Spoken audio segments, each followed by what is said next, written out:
believes that we should ever have a good money again before we take the thing out of the hands of government.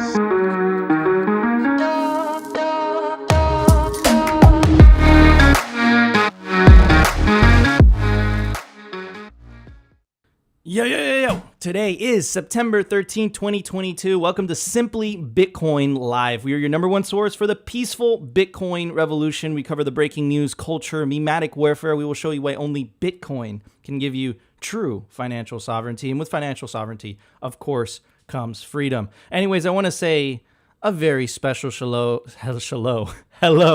to the legendary author Knut Svanholm. He is the author of Bitcoin, Everything Divided by 21 Million, Bitcoin Sovereignty Through Mathematics, and Bitcoin Independence Reimagined. All amazing books. How you doing, Knut? Yeah, shalom. My name is Knut. Not Snoot or Newt.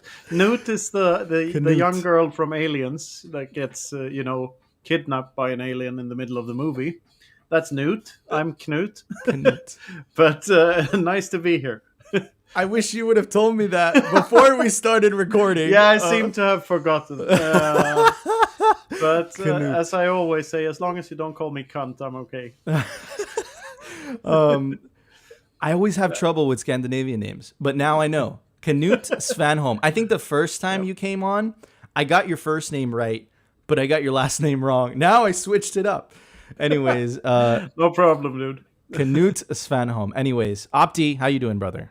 I am doing good. What's up, Knut? I mispronounced your name in the space as well and had to get corrected already as well. But man, I'm excited for this one. I already know this is gonna be an epic show. This is gonna be just a fire show. I'm excited for this one. So I guess we're going to talk about, in the culture segment, we're going to talk about how Bitcoin changes your life and how it is, a fitting semblance of the hero's journey. And I got some more tweets from Knut over there that I doubt we'll get to all of it because I know the news section is going to go long, but we're going to give the people some sauce. And, we talk about the same stuff. We just come at it from different angles. So I'm super excited for today's show.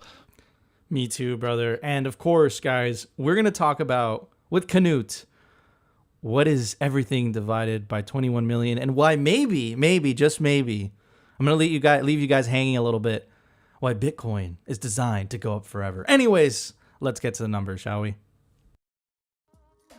Number time. Brought to you by NODL. At this point, you should be running your own Bitcoin node. If you don't use your own Bitcoin node, you're trusting someone else's. Run your own version of Bitcoin Core, the Lightning Network, Whirlpool, and Dojo, all from the comfort of your own home. And if you're a digital nomad, you have absolutely no excuse because now you can run a NODL through a virtual private server. Visit nodl.eu today. At the time of recording, the Bitcoin price is 20,825 sats per dollar, 4,802, block height 753,961, reachable Bitcoin nodes 15,130, blocks to the halvening 86,039. Halving estimate April 21st, 2024. Total Lightning Network capacity 4,762. Capacity value 99 million US dollars. Realized monetary inflation 1.78%. Taking the US dollar absolutely to school. What was the CPI numbers today? 8.3%. Bitcoin, oof, and it halves every 4 years. Amazing. Market capitalization 398 billion. All right, guys. Today in the numbers, I want to talk about recent news. The Conservative Party of Canada elects pro-Bitcoin leader Pierre. Oh, I'm sorry, guys. I'm going to pronounce that wrong again. Poilievre. Thank you, Opti. So just to read a little bit, Poilievre not only dominated in vote count, but was also the preferred candidate in almost every single riding. And here's a quote from him. Government is ruining the Canadian dollar, so Canadians should have the freedom to use other money such as Bitcoin. Trudeau immediately responded to this. He said, telling people they can opt out of inflation. I know Knut has something to say about this. Telling people that they can opt out of inflation by investing in cryptocurrencies is not responsible leadership. Fighting against life-saving, I can't say that word on YouTube, vax is not responsible leadership. Opposing the pandemic supports that save jobs and help families is not responsible leadership. Anyways, the gaslight. I want to play you a video from him saying it yesterday. Let's check it out. They can opt out of inflation by investing their savings in volatile cryptocurrencies is not responsible leadership. Not responsible for who? For the government. I think it's very responsible for individuals. Anyways, Knut, what are your thoughts on the words by Justin Trudeau? Is this fear? Yeah, I think the word he's looking for is something else than responsible leadership. He's looking for, like, it's not good for my leadership. That's what he's trying to say.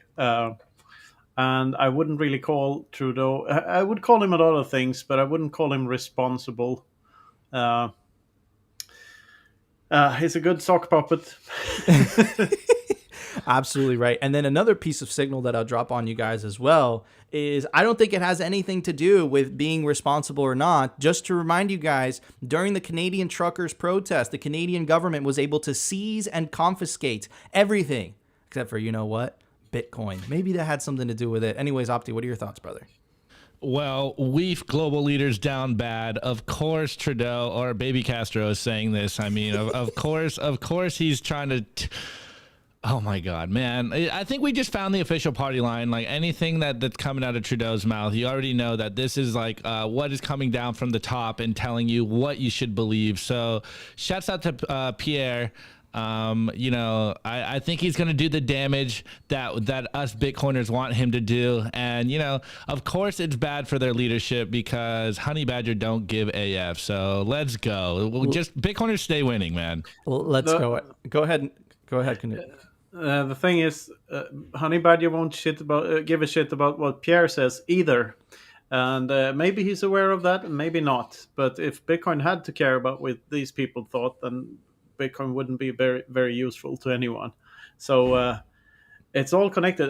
What I'm thinking of, and what I think I tweeted as a reply to that Trudeau clip, was the famous scene from Starship Troopers when Neil Patrick Harris finds out that the mega brain is afraid. That's what's going on here. They're definitely scared. They are scared. Yeah. It's afraid. It's afraid. And look, I'm going to read a passage. The hive mind is afraid. That's it. And I'm going to read a passage from your book, Knut, and I think it applies. It's perfect for this. You said, quote, in the chapter time in the book, Bitcoin, Everything Divided by 21 Million, you said, quote, "You're worth more to politicians as a vote-generating machine than you are as an actual productive citizen."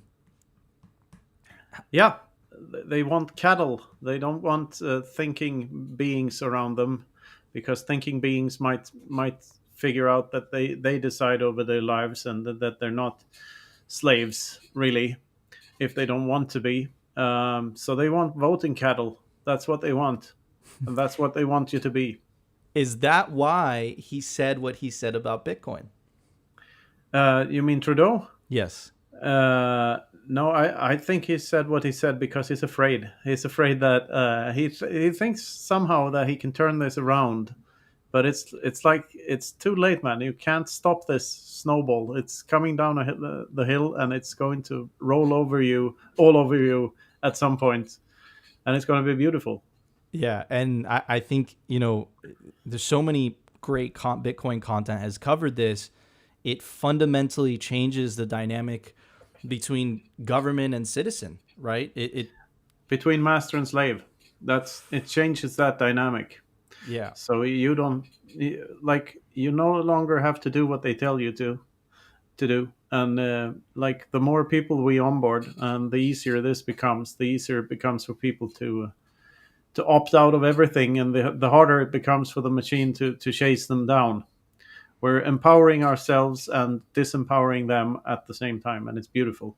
It's beautiful to see, and it's great, and it's a privilege to live through times like these, because you're seeing it happen in real time, and then you're seeing them going through the bargaining phases in their mind. And what it is we're replacing coercive actions for we're replacing them with consensual action, like so people do things voluntarily with consent instead of because Bitcoin is free for all. Like you can choose not to use it if you're fine with your leash and everything, and you want to be a good little dog and sit whenever, jump as high as they want you to jump, then go on. You don't have to use Bitcoin, but you could. You could be a free man. You could do what you want. Up to you. My money is on incentives. I think incentives are much stronger than coercion. I think that's why we win at the end. But anyways, let's get to the news. Let's get to the part of the show that you guys have all been waiting for. Let's check it out. The Daily News. Brought to you by CryptoCloaks.com. They make the best 3D printed Bitcoin merch in the game. From custom node cases to key rings to the famous 3D printed Bitcoin grenade toy. Comes in any custom color your heart desires. You want it in gold, they make it in gold, but only on CryptoCloaks.com. All right. Knut, I have so many questions for you. First of all, I'm going to start it off right with what the name of the title is. What did you mean by everything divided by 21 million? That sentence is that phrase is from a sentence in an article I published 2 years back in Citadel 21 magazine called "Deeper Down the Rabbit Hole." That became a beautiful animated little video on YouTube called "Everything Divided by 21 Million," and it caught on, especially this little meme version of equation version of the sentence really caught on, and now it's everywhere. So I was so excited about that, so I just sort of had to write a book with the same title, so I did. Why do you think... Go ahead. That's the whole story.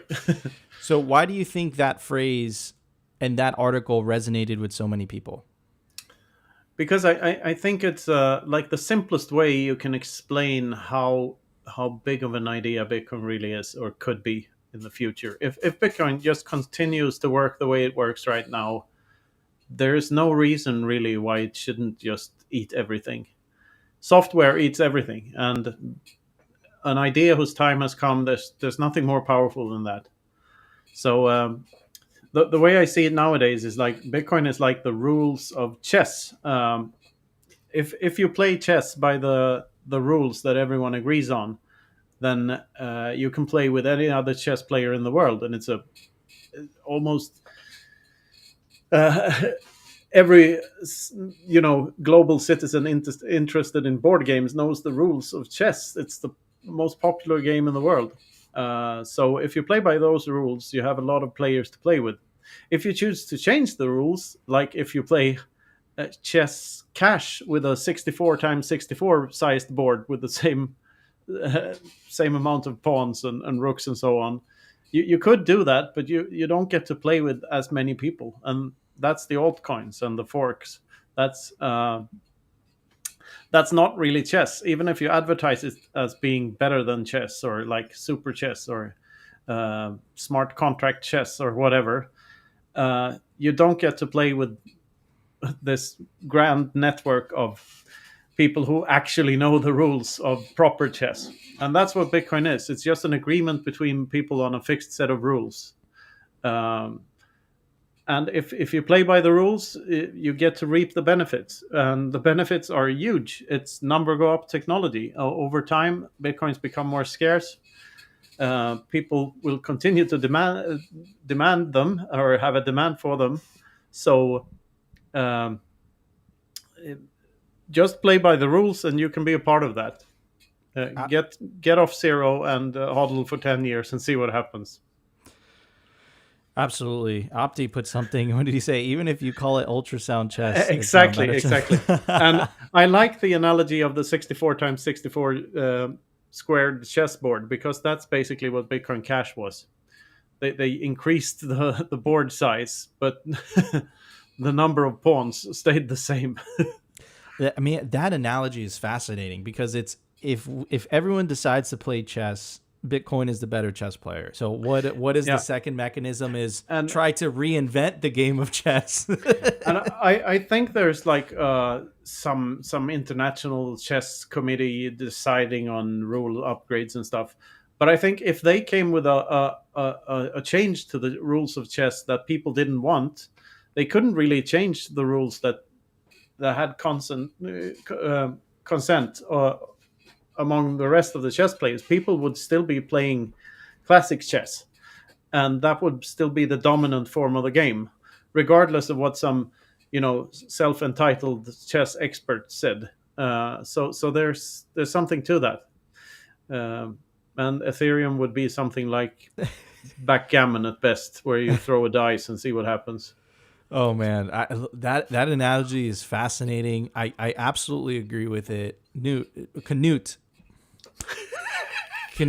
When you say Knut is the small girl from Aliens that gets kidnapped by the I'm aliens. Hispanic. I have trouble pronouncing Scandinavian names, but I will get it right by the end of the show.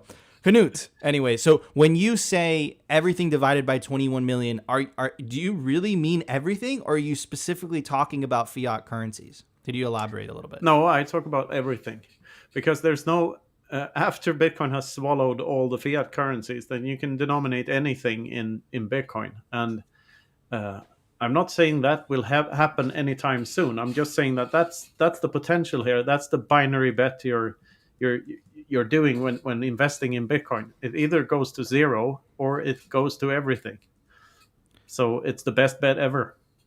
So why you said that with confidence that Bitcoin was going to swallow all fiat currencies? If it works, if it keeps on working, why shouldn't it? It's better money than everything else. It's better over time, and it's ever better over space. You say if. What do you mean if? What in your mind, what do you think are the biggest threats to Bitcoin on the horizon? The reason that I'm so confident about this thing is that I think the biggest threat to Bitcoin that ever was Ethereum. There's very likely to be like some sort of psyop trying to discredit this new thing and introduce something else, and it's laughably bad, a laughably bad attempt at doing what Bitcoin did. It's just code salad, and people didn't fall for it. So if that's the worst threat ever, well, then Bitcoin is pretty obvious. It's just a thought experiment. This whole thing is just a couple of equations running in the backs of our heads, and it enables us to be nicer people to each other, because it's less costly for us to be nice to one another than to actually spend our stacks. So being awesome is just Gresham's law playing out on Bitcoin. And Pascal's wager actually works on Bitcoin. If you act as if Bitcoin exists, you actually increase its likelihood of taking over everything. So it's all of these philosophical insights, but they actually work when you have Bitcoin. And Bitcoin, by the way, the consensus rules make it so that in order to change Bitcoin, everyone needs to agree that it's a good change, which means, phrased another way, Bitcoin can only get better. And by extension, that means human civilization can only get better because we have Bitcoin now. So yeah, I'm this optimistic. It's sincere. Just listening to you makes me extremely bullish, extremely optimistic. Knut, I'm going to read a passage from your book, and specifically the chapter Time. It says, a remarkable shift in how we live our lives is just around the corner. A fundamental change in the way we organize ourselves. A global social paradigm shift. Is that what you mean? Yeah, it is. Because I think Jeff Booth said once that Bitcoin is a bridge to the other side, because we're living in an unsustainable system. And I always wonder what's on the other side of that bridge. And the more you think about it, the more you realize that when we have Bitcoin and when we're transitioning to hyper-Bitcoinization, monetary transactions won't occur as often. So this whole microtransaction stuff we don't need the velocity of money anymore, because uh, Bitcoiners are extremely friendly to each other. You know this since you've both been in Bitcoin for a while. You know that you can get an enormous amount of help from other people with, animations, translations, and like social media and programming and whatever you need. There's always a Bitcoiner there to help you somewhere. And why is that? Why don't other Bitcoiners want to get paid? And I thought about that for a while, and I realized that Bitcoiners are incentivized to help one another. Oh, thank you. We're always incentivized to help one another because we all want other Bitcoiners to succeed, because we all want Bitcoin to succeed. So by extension, we want other Bitcoiners to succeed in whatever they do. And if you add that together with a lower time preference, that makes you more likely to save than spend frivolously on bullshit crap, plastic toys from China and so on. Those two things together mean that we won't need money as much in the future. So ironically, the don't trust, verify attitude of Bitcoin takes us to this place where humans can actually trust each other more rather than less than they could before, because we have trust already engraved in the base layer of how we conduct interactions with one another. A monetary transaction in absolute sound money like Bitcoin is no different from any other voluntary interaction with other people. It's just voluntary interaction, and that's the best thing. Like, the best jobs I ever did in my life, I did voluntarily. I didn't expect to get paid for them. And I think a lot of people can identify with that. If you do something creative, or if you're in a group that just does something for fun and helps one another accomplish something, you don't really need money. And I know this, to some viewers here, these might seem like extreme views, but think about it. The real killer app of Bitcoin is you, and how much Bitcoin changes you. The saying Bitcoin changes you more than you can change it is truer to a greater extent than we realize. It will reprogram us and make us better people. Period. A high time preference is fear. When you don't have anything, you need to find food and shelter, and you become fearful of everyone else. When you have a lot of capital, and when you know that your future is secure, and you're secure for 5 generations ahead, which is like the equivalent of having 0.1 Bitcoin or something today, then you're cool. You can do whatever you want with your life, and you can afford to be much more loving, because the opposite of fear is love. Wow. So Bitcoin is love. The Beatles were right. All we needed was love. They just hadn't found the equation for it yet.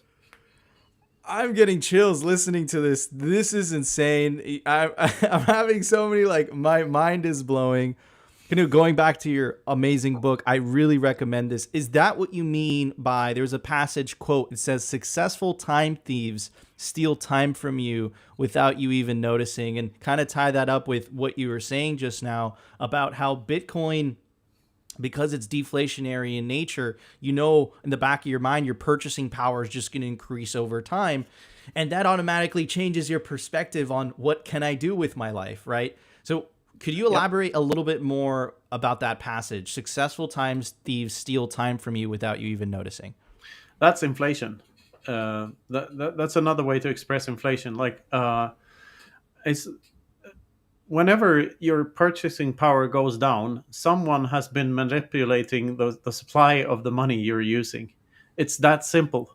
Prices wouldn't go down or wouldn't go up if there wasn't any manipulation going on. That's the main reason. Because when people do stuff and invent stuff and trade with one another, we get better at stuff. A screwdriver it's easier to use a screwdriver than to try to screw in the screw by hand. So it's easier to use a screwdriver. It's even easier to use an electric screwdriver. And that is the power of the free market and human inventions and technologies and tools, all tools and all technologies have one purpose. They are there to save someone time somewhere. And if they go up in price, that means they don't save you as much time, because they're stealing time from somewhere else, because you had to put in the time to make the money to buy the thing. So if they're not saving you time in the way they ought to, someone is manipulating some other part of the system. And that's what's happening. That's what money printing is. It's stealing everyone's time. And you can't do that with Bitcoin. With Bitcoin, denominated in Bitcoin, prices go down over time, especially if you can helicopter yourself far, far up in the air or up in space-time and zoom out to imagine how this will play out over the next, say, 100 to 500 years. That should give you a good feel for how much this is worth. Oh, and this, it's fascinating because you're connecting the dots for me from your book. There's a passage that says prices are a reflection of the wants and needs of other people. If you tamper with the properties of, you reduce the functionality of all price signals. Exactly. A price is supposed to tell the market how to allocate resources. If there's a demand for a certain type of car, the market should provide people with more such cars, and thereby lowering the manufacturing costs of that car and so on. And that is why car manufacturing didn't really work in the old East Bloc and in the Soviet Union. And the example I use in the book is from East Germany, the Trabant, if you know that car. It didn't work at all because there was no demand for it. They just made it anyway and tried to sell it to people who didn't have any money. And of course, it doesn't work. Like if you don't have a price signal telling the market what to focus on, then like if you're a manufacturer or if you're an entrepreneur, you want to know what the market wants from you so that you can start making that product or that service. You can choose to make another less profitable service or product. That's up to you. You can choose to allocate your time in any way you wish. But it's easier to know how you satisfy other people's needs if you have a proper price signal telling you what you ought to be doing. And that's all a free market is. It's just a signaling mechanism for people on how to allocate their time and resources. And by the way, when it's tampered with, if another example I like to use is if you have an entrepreneur that has an apple tree and he can sell so many apples that he can afford another apple tree the second year, then he can double that and do that again, reach more people, provide more people with the double amount of apples, and he can buy an additional 2 more apple trees the third year. And then he has 4 apple trees, and then he can do the same thing again and have 8 apple trees and 16 and so on. So there's an exponential growth in entrepreneurship sometimes. Like you can start businesses that can grow exponentially and start satisfying way more customers' needs. And every time that a government or a central bank intervenes in this process, they hinder not. If they take 30%, they do not only take 30%. To make this calculation easy, if the government and the central bank takes 50% of this apple farmer's profits, then he cannot afford another tree the next year. He can just stay on one tree forever. And that's worse for everyone. So like interventionism is always way worse than it seems, because we don't see the alternative cost. We don't see what could have been had we not intervened in the market. Wow. Extremely bullish. And if you don't separate the money from state, that you won't be then able to stop. You never get a free market. That's the thing. If you don't separate it from the state, it's always tampered with. Yeah. And it's always a dog on 3 legs. Yeah, and it gives me that memory of Hayek in this very famous video. I know you know what I'm talking about, Knut, where he says we must do it in a way where it's not violent. We must come up with a mechanism where they can't shut it down, right? And I think Bitcoin's decentralization is that mechanism. in the 70s, Hayek received the Nobel Prize for economics. It's not a real Nobel Prize, but the equivalent of in Sweden, in my home country, where they give out those prizes. And also in the 70s, Milton Friedman got it. He's not a proper Austrian economist, but good enough. He has pointed out that money printing is inflation on many occasions, and the importance of the division of labor and so on. And now, I mean, in the 2000s, 40 years later, Paul Krugman gets it. It's quite telling about the state of things and what fiat has done to absolutely everything. Yeah. It's all cartels, and it's all corrupt, and it's all fucked up, and it's all bad. And the way to get the power back is to hyper Bitcoinize yourself as soon as you can. It's a personal journey, and you're not the thing to do. I mean, I'm not fully hyper Bitcoinized. I accept fiat for my goods and services still, but at least I'm aware that I'm stealing from my kids in doing so, and I try to accept Bitcoin for more and more things. I've never been an entrepreneur before. I've always been an employee, so it's the journey is novel to me, but I'm sure as hell enjoying it. And Bitcoin gives you the power to do that without this. Entrepreneurship is 100 times harder on a fiat standard, right? On a Bitcoin standard, at least you know that your treasury, whatever, is just going to increase over time. The autist in me says, like, where did he get 100 times from? The mathematics autist, because, like, I think it's a dynamic thing. On a fiat standard, it gets a little worse. In like 1971, it got a little worse, and then it got more and more bad over time. So it's not a static thing. It gets, and it might not be 100 times worse than on a sound money standard at this point. It's hard to put a number on it, but the important thing to remember is that this system gets worse and worse over time, which is the opposite of what Bitcoin is doing, which gets better and better over time.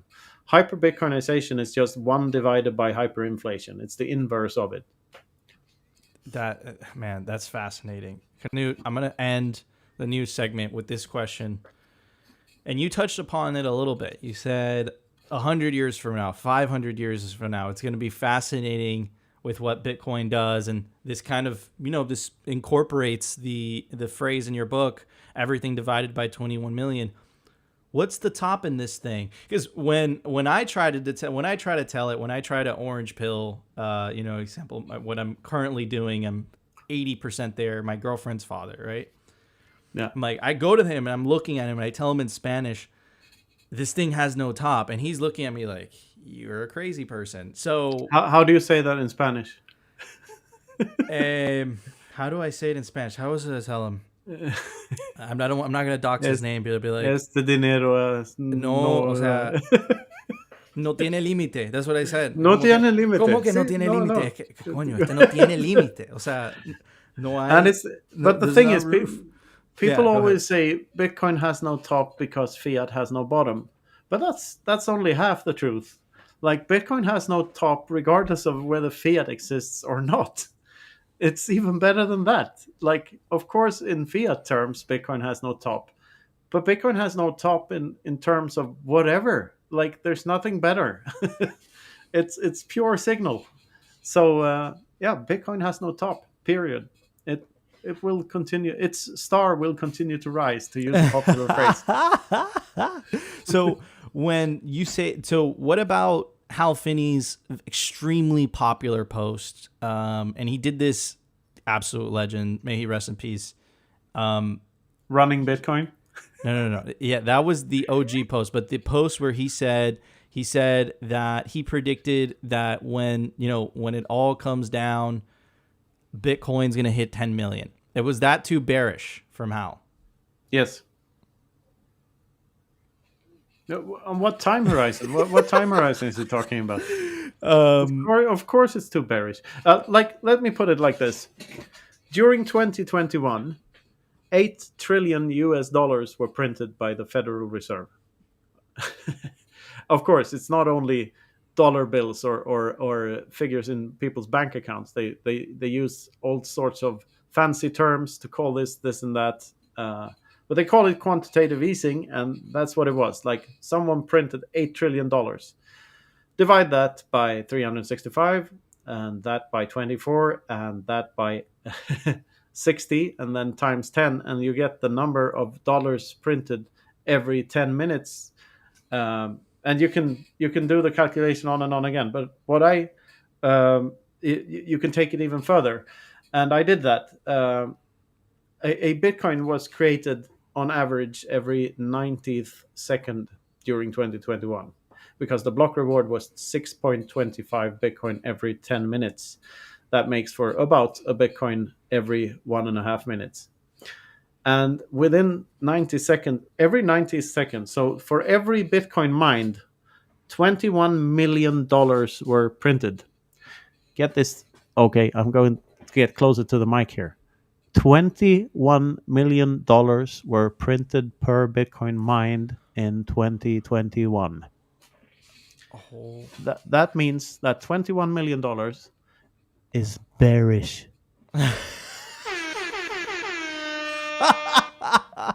Oh my God, so much heat. My camera overheated. Yeah. I'm not even kidding. But holy cow, Knut, you're blowing my mind. I'm gonna fix the green screen during the commercial break. But oh God, it's a giant green candle that just it's a popped up giant. behind. It happened. It was all on purpose. A dildo, I mean. Like it was giant all dildo. on Yeah. purpose. Oh my God. All right, Opti, let's hit the culture, brother. The Daily Culture. Brought to you by SwanBitcoin.com. Swan is the best way to build your Bitcoin stack with automated Bitcoin savings plans and instant purchases, serving clients of any size from $10 to $10 million.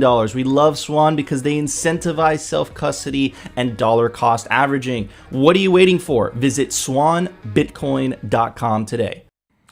All right, guys. Give me 1 second. Nico's having technical difficulties. Anyways, I want to give a shout out to awesome Bitcoin conference on the West Coast. You guys are going to want to go check out Pacific Bitcoin, November 10th through 11th, Los Angeles, California. It's going to be a 2-day experience leading the way to a bright orange future. Speaker list includes Corey Clipston, Alex Epstein, Lynn Alden, Jeff Booth, Dylan LeCaire, Pierre Richard, Eric Cosson, Mark Moss, Alex Gladstein, Dr. Jeff Ross.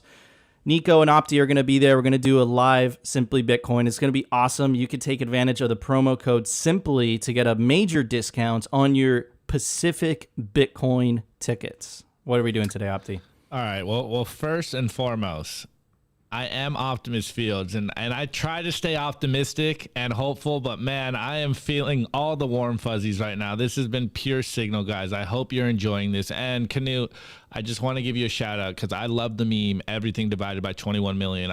Ever since I heard it, I use it all the time to try to explain Bitcoin and the 21 million hard cap. And it's a beautiful way to illustrate what's going on here. Anyways, back to the daily culture. I have right here one of your tweets, and I'm going to string a few quotes that are attributed to you to explain what I try to explain all the time over here on the daily culture. And I think you summed it up perfectly in this tweet that you did September 11th, a couple days ago. You said, Bitcoin is a hero's journey type story with a never ending happy ending. And I say this all the time. You know, we say it almost every single day, at least I do, that Bitcoin changed me and not only changed me, but I feel that it's exemplified who I'm supposed to be, and it gave me the tools to become a better person. And this is why I am so bullish on Bitcoin consistently, because I know if it could do it for me, that it can do it for everyone else. And on that topic, I really like this quote attributed to you again in the intro of Everything Divided by 21. And it's, today, Bitcoin is nothing short of a global spiritual renaissance, a reclamation of the human soul, an exit strategy for anyone tired of the drudgery of a purposeless career. And beautifully said, because I've felt this same exact thing for me, and this is why I am so hopeful on Bitcoin. And I know I'm reading all this stuff that you should be saying, but I know you'll add a little more stuff. And I just want to talk about on the idea, as you put right here, that Bitcoiners have likened the experience of understanding Bitcoin to a spiritual awakening. And you touched on this earlier. As your stack grows in purchasing power, you can afford to give yourself more time in the rabbit hole. You can spend more time finding your own personal purpose. And I've said this so many times, that we like to call it Bitcoin Zen. Finding Bitcoin Zen, it allows you to opt out of the rat race. It allows you to audit yourself and provide the value to your fellow man. And I mean, you covered it in the news, but how did you come to this understanding yourself? It's just like an epiphany, or it's just as you go down the rabbit hole, you start to realize the change in yourself, and you realize that, wow, Bitcoin is some kind of spiritual awakening, a human consciousness awakening moment. And it's hard to explain, but you're doing a great job in these tweets. So maybe elaborate a little more for the people out there. Well, thank you. You have to remember that all of these words are coming from the pen of a militant atheist. So that's why I love it, Knut, because I found, God in my own way, and that's why this is good, because we're coming at it from different angles, but we're saying the same thing. I didn't, but I found Bitcoin, and to me that's even better. And I put out another tweet recently that Bitcoin is to spirituality what crypto is to religion, because I think this spirituality and like an awareness of your place in the universe and so on and so forth is a personal thing first and foremost. It's an individual journey. And as soon as you start believing something that other people believe too, then you should probably rethink that and at least question it to the point like, why am I believing in this again? And what purpose does it serve? But with Bitcoin, like I said about Pascal's wager before, Bitcoin, you can actually increase Bitcoin's chance of success by acting as if it works. Because if you do, you drive up the price indirectly. And when you do, Bitcoin developers get more wealthy, Bitcoin people get more wealthy, Bitcoin gets even more attention. And the idea is so much bigger than just Bitcoin, the protocol, or Bitcoin, the network, or Bitcoin, the money. Those are important. But the really important thing is the idea. Because this is just a meme. Ideas are memes. They propagate, and they travel from mind to mind, and we can't really we can't really explain them in any other better way than to use the analogy of a gene and of evolution, and how the ideas most adapted to their environment will win over time. And the example I use in the book is like even a very, very bad idea like suicidal bombing can still be popular for generations, for generation after generation. And it's not because the individual suicidal bomber survives and can tell other people how awesome it was to blow yourself up, but it's the act itself is so spectacularly stupid so that other people who are also kind of stupid realize that, oh, I could do that and get a lot of attention, and 17 virgins in heaven or whatever. So even bad ideas can propagate and live on, even though they're of detriment to their hosts. But Bitcoin is it's only good to its hosts. It empowers its host.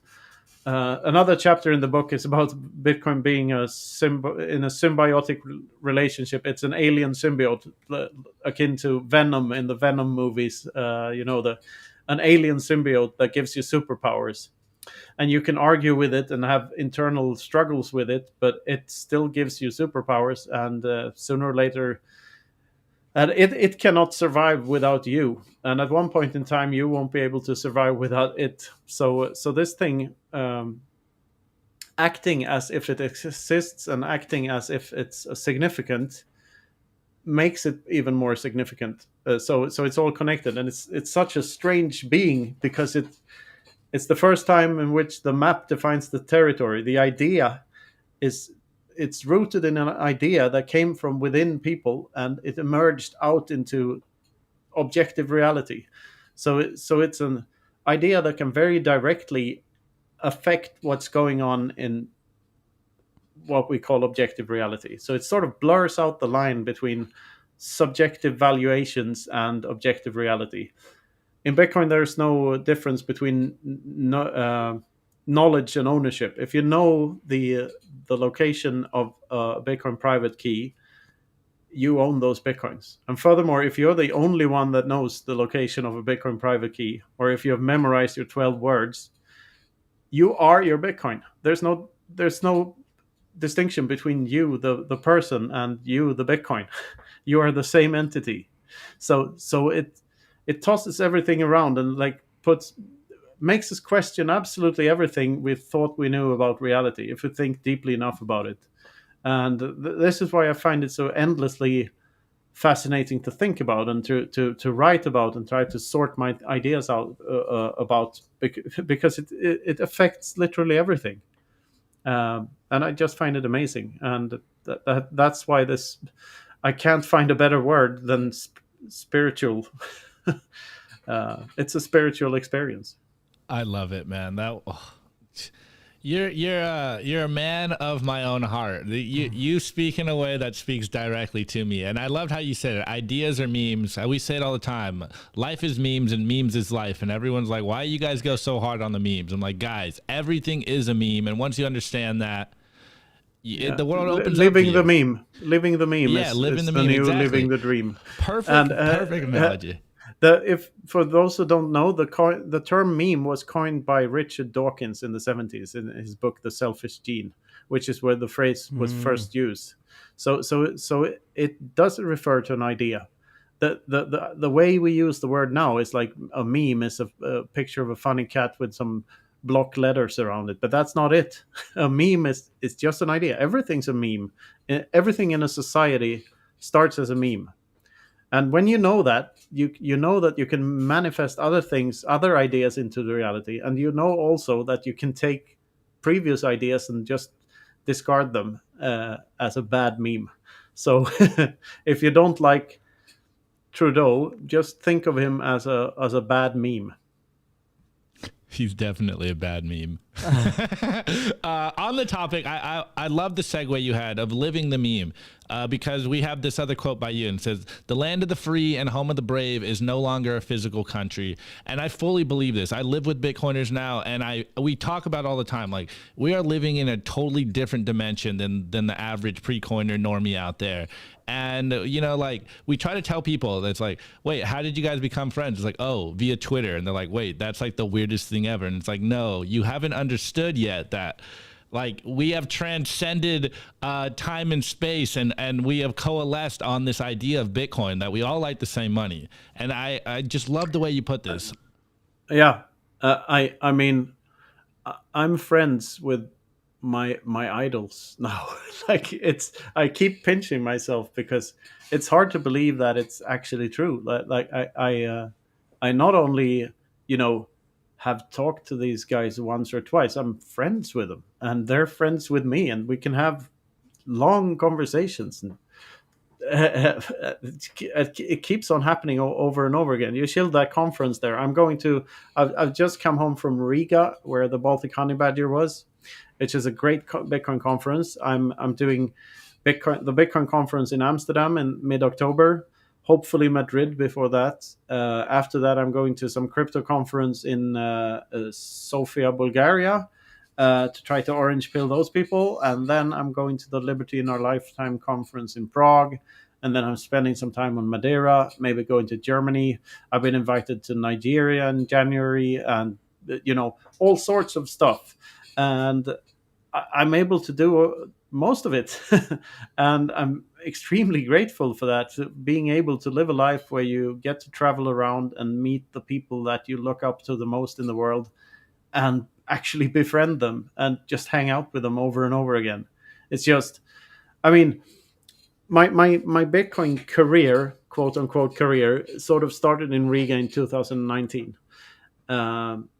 I came there with 50 copies of Sovereignty Through Mathematics, which was a very unknown book at the time. And I gave away 25 and sold 25. Used the Lightning Network back in 2019. It was pretty cool back then. And I got to know the people I hung out with the most were Gigi and Max Hillebrand and the Wizard of Oz. Imagine that, out of pure chance, I end up with these people, befriending them, and they're like some of the best thinkers I know on the planet. And not only them, I could name so many names, but the closer you get to pure Bitcoin maximalism, for lack of a better word, the better people you meet, and the conversations you have are so endlessly valuable to me. Like 1 minute with one of these people is better than a year with your average politician. Like it's pure fucking signal, and you come up with the conversations you have, and the value you can extract from those conversations. It's just, I mean, I wouldn't be able to sit here and do this and do my sort of Yoda shtick here if it weren't for the great conversations I had with other Bitcoiners, for sure. And Love it. I absolutely love it. Imagine defining your friends for life simply by where you grew up and those in proximity. Could never be me. Can't relate. Anyways. Well, if you grew up in a citadel, that might be true. Exactly. Maybe in the future. I eliminated some of these because we are going long, and you covered a lot of this in the news. But this is a message right here, as you guys can see on YouTube, and I'll read it out for those in the spaces. This is a message that I try to explain to everyone that I come across in Bitcoin. Like, my mom literally freaks out every time because I have no money in my bank, and she's like, "What are you doing? Like, you're a psychopath. Like, what is wrong with you?" And I try to tell them this, but maybe it's just because it comes from her son. But anyways, the quote is, "The money in your bank is not only not yours, it is also not money at all." And if only I had this meme, I could mic drop it on my mom. She still wouldn't listen. So hopefully when they listen to this, when you talk about it, it'll start to make sense. So maybe could you elaborate for the people out there? Yeah, the money in your bank is it's not yours because it's the bank's, and they can do what they want with it. And it's also not money because it's currency and not money. It's a fiat currency. It can be inflated at will by the people who have wield the power to do so. And that is not money. And I have a fly here on my shoulder. Yeah. So the money in your bank is not only not yours, it's also not money at all. I don't know if I can phrase it better than that. I sort of condensed that into it. It's purest form. Yeah, it's a pure signal meme. Hopefully... That's why I love about Twitter, by the way, that you have to you can't elaborate too much. You need to boil your thoughts down to their essence, and that's what makes it such a great medium for just quotes. Don't you think? Agreed. I love Twitter. I think Twitter is the best social media. Twitter app, is the number one resource. If you're a Bitcoiner, you're trying to do research, you're trying to whatever, Google search sucks. YouTube, kind of a minefield with all the shitcoin content. You tap into Bitcoin Twitter, you're going to know exactly what's going on. You're going to know who to follow. You're going to know what content to consume. And it's not tailored. It's not like a centralized party that tells you this. It's a decentralized hive mind of pure Bitcoin signal. Yeah, to be honest, it can be a bit, of course it depends on who you follow, but it can be a bit too much on the conspiratory side sometimes, like flat earthers and so on. It's not really, I mean, the lazy thing to do is when you realize that something is fucked with, like what they tried to tell me in school or what they're saying on the news, something is seriously wrong there and it's not truthful, then the instinct people have is to immediately cling on to the opposite narrative. Oh, it's this big, bad, evil German-speaking guy with a purser cat in his lap trying to drown everyone in a piranha tank somewhere. And I don't think that's true either. So that's just lazy too. Don't buy the conspiracies. Do your own research, for fuck's sake. That's the proper way to do things, and follow the money. That's the best way of getting to know what's really going on. And it's easier than you think to just follow the money. And just because something is fucked up doesn't mean that the conspiracy theory is true. A system can still be very poorly designed, and you know, it can reward the wrong type of behavior in people without that being a deliberate plan from someone to take over the world. I just think that the system itself is fucked up, and that's really no one's fault, not even John Maynard Keynes. I mean, it just happened to be so, and incentives happen to align to make the world into what it is today. And for what it's worth, it's there's no world war going on at the moment, and we're relatively peaceful. We should probably be happy about that, and use that chance to liberate ourselves from and emancipate ourselves from our chains while we have the chance, because this is probably the chance before the rubber boots and war horses enter the stage again. Oh, there he is. my favorite supervillain, Darth Schwab. Darth Schwab is in the house, people. I 100% agree. I think that I'll say this: fiat has messed up the system so much and messed the incentives up so much that it incentivizes this maniacal evil behavior, man. That's really the way that I see it. But yeah, I agree. The guy looks like a supervillain, and that definitely fits I wasn't the mythology. thinking only about him, but he probably is sort of supervillainous. I mean, he's trying to be a supervillain, but it's too obvious. He would have been like, if he was any good at it, he would have hidden himself a lot more than dressing up as an actual supervillain and speaking with a German accent. It's just you couldn't make a parody out of it. Like, a parody of Klaus Schwab doesn't make any sense because he's his own greatest enemy. I mean, it's so funny in a way. We have to save the planet. Yes. So all these invisible threats, these invisible threats, these invisible threats are dangerous. So therefore, you must buy my cheap crap. Oh man, no, it's absolutely true. All right, ladies and gentlemen.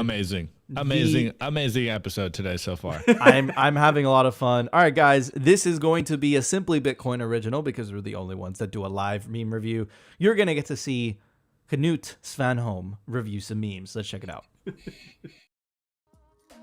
The Daily Meme Review. Brought to you by Bitbox 2 Bitcoin Only Edition, a hardware wallet by Shift Crypto. Crypto-like cryptography. It's secure, it's open source, and it's so easy your mom can set it up. Self-custody is the revolution, and the Bitbox makes it simple. Do not leave your Bitcoin on an exchange. Order a Bitbox today. Let's go. All right, guys. So, of course, you already know.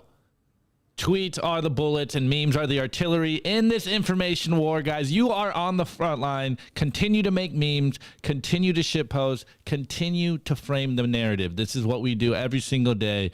You already know. But also, make sure you put your meme review score in the chat probably when we do our scores because there is a delay. So, let's go right here. The first one is by our friend Becca at Ghost of Becca, and she goes, day one of hashtag we are all HODL. I know you guys saw on Twitter we covered the HODL versus Fake Toshi case a while back. It's finally hitting, and yesterday was the first day, today's the second day, so of course Becca's gonna hit the Bitcoin Twitter weekly, and she goes, HODL exposed in court, the biggest fight of the year, Space Cat versus Fake Toshi, greed, threats, and smear campaigns, they're all crazy, Cat facing serious cage time. Shoot for million. Oh, Becca, I love it. You're doing, she's killing it. Bitcoin Twitter Weekly. Go follow Gossip Bitcoin Twitter Weekly. She's doing amazing.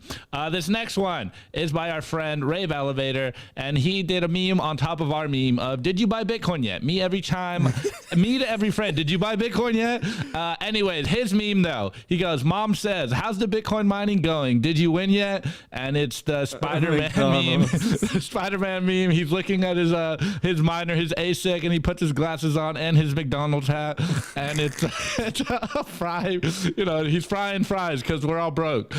This Seed next oils. one, yeah, seed oils, exactly. This next one is by our friend Dr. Bitcoin, or AKA Mr. Robot, and this is from us talking yesterday on the show about, or I think it was Spaces, about shitcoiners parroting Bitcoiners, and here we got The Rock as a Bitcoiner, all buff and yoked, proof of work, and then we got this skinny shitcoiner trying to be The Rock and just I thought it was Vitalik first.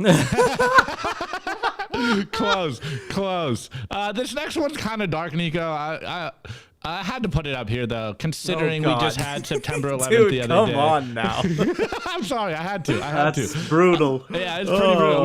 We got a plane, which is Bitcoin, crashing into fiat currencies, the World Economic Forum, and the Come on, Fed. Opti. What the fuck, man? All right, you should look at the memes next time. How does that map onto Bitcoin is love, though? Yeah. Hey, that's your meme. This is this meme.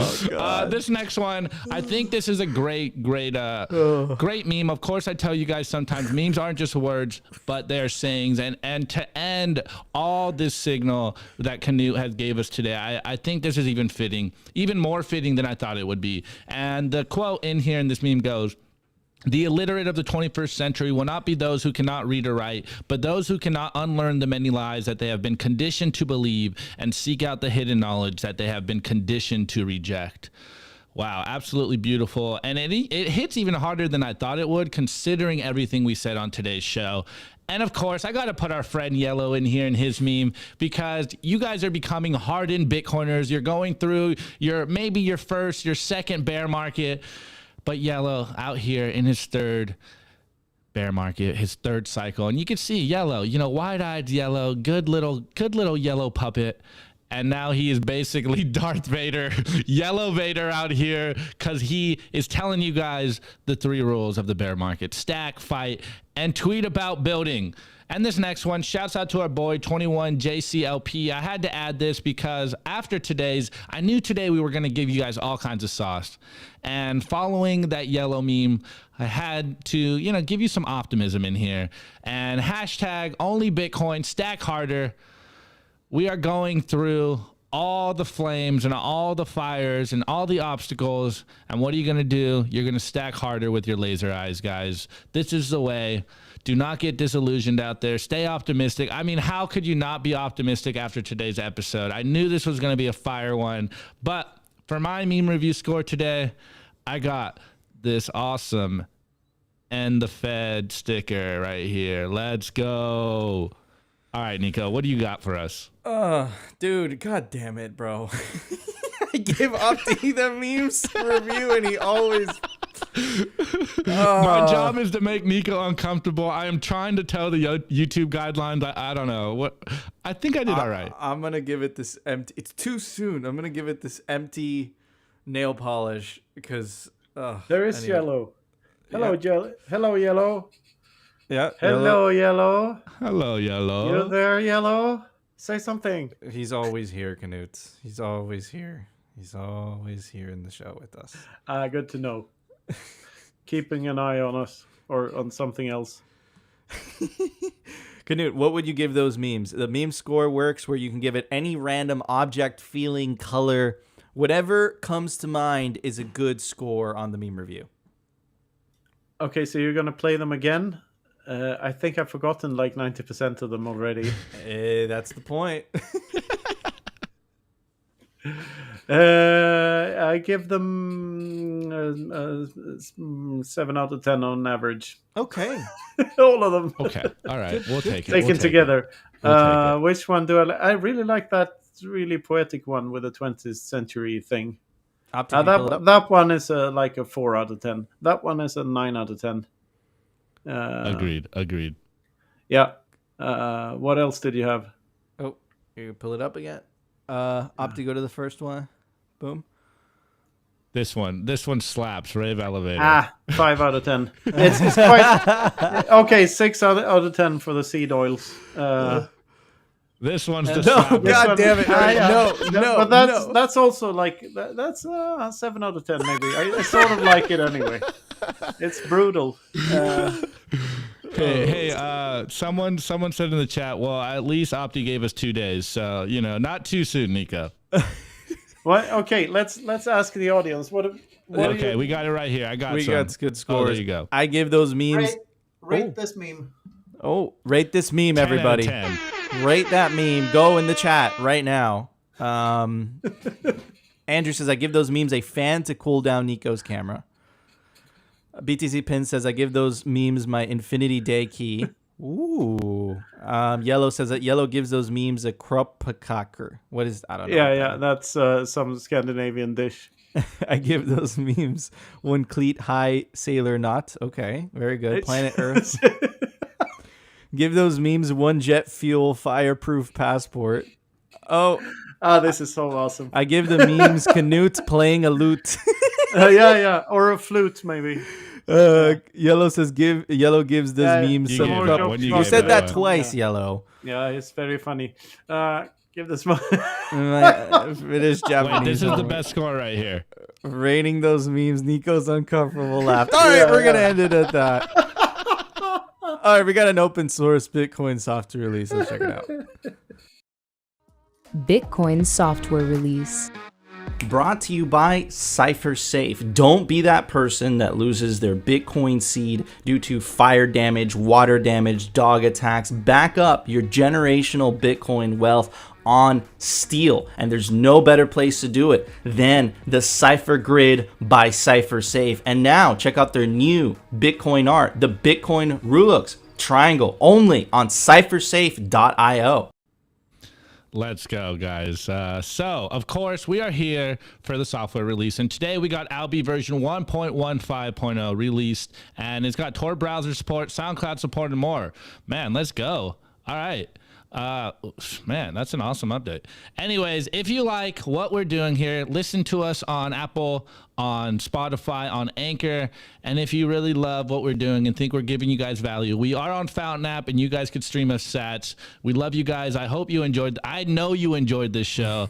Knut, thank you very much. This has been a great episode. I'm feeling awesome today, man. This is a good one. Anyways, Nico, let's roll this one out.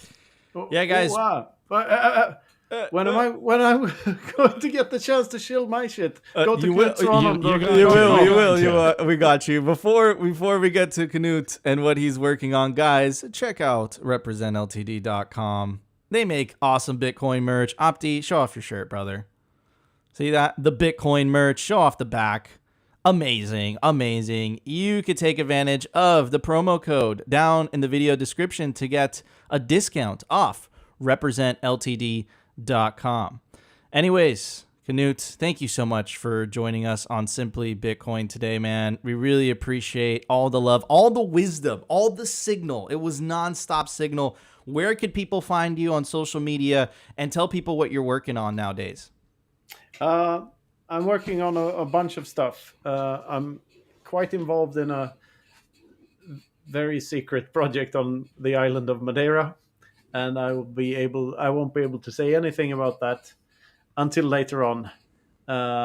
But you find all my books and my merch at knutsvanholm.com, where you can also find the embroidered version of this T-shirt, which turned out really nice. It was the first time I saw them live in Riga, and I really, really like them. Sort of a luxurious Bitcoin T-shirt. Anyway. You can find my books translated at consensus.network, consensus with a K. They're the first Bitcoin publishing house, and they're publishing translations of all the most famous Bitcoin books, and more original authors are coming in. You can also use GetMash there to read my book chapter by chapter. Or via Lightning, and the audiobook is out. There's a hardback out, there's a paperback out, there's a Kindle version out. So all of these things at the same time. And I'm attending all of these conferences. You can use code Knut10 for 10% off the I think it's a 10% discount for the ticket price for the Bitcoin conference in Amsterdam. You should sign up for the Orange Pill app. It looks really good, like sort of a Bitcoiner dating service for both romances and bromances. And you should also check out what other stuff, all sorts of stuff. I don't even remember what I'm involved in these days, but yeah, you should check out our new show, the Freedom Footprint Show, that airs once a fortnight. It's me and a guy called Omnifin and a guy called Pseudofin. Oof. So it's one guy that fled Finland and one guy that moved to Finland, and me interviewing a new guest every second week. And it's a Bitcoin philosophy show. So that's also on Consensus Network, Consensus with a K, their YouTube channel. I shill most of my stuff on Twitter. I'm at Knut Svanholm on Twitter. That's where you find... well, I shill my stuff all the time, so you've probably seen it already if you're geeky enough to be here in the first place. So yeah, thank you for tuning in, everyone. Yeah, really appreciate you having you coming on, Knut. Every time you come on the show, we have a great time. So really appreciate you joining us. I'm gonna put you backstage for a little bit while I close out the show, guys. Don't forget, the show continues until 2 p.m. We are co-hosting a space with our friends at Swan Bitcoin. You could find us there. Opti's hosting it like he always does.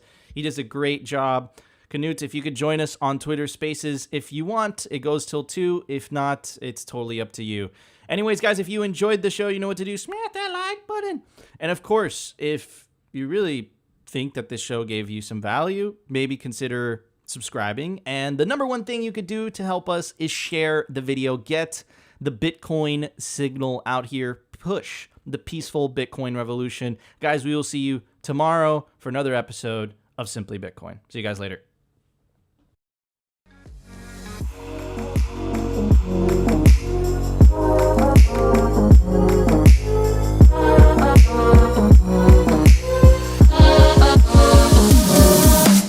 Which one's the best crypto asset? Well, Bitcoin's the best crypto asset. Okay. What's the second best? There is no second best.